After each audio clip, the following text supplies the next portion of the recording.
Welcome to the Slop Farm. Enjoy the video.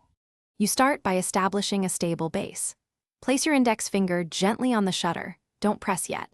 Anchor your elbows to your ribs and balance weight evenly so the camera becomes an extension of you. Once done, ensure left hand supports the lens or body and confirm lens zoom is locked. If precise sharpness matters, enable a short shutter delay. This removes your final micro movement. These first actions reduce motion and let you control the release instead of reacting to it. You now execute the release itself. Time a half exhale and hold, then apply smooth, steady pressure with the pad of your index finger. Think of sliding rather than stabbing.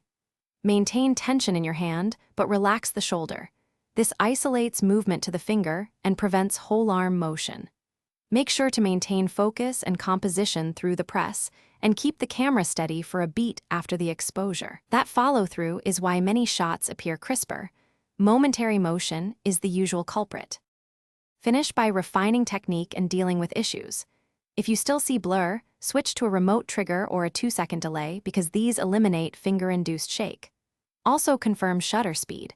For handheld shooting, aim for roughly 1/125 or faster, especially with longer focal lengths.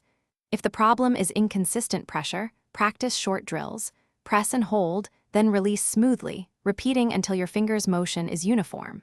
Finally, make small adjustments to grip and repeat until sharpness is reliably improved. Thanks for watching. Consider subscribing if we helped you today.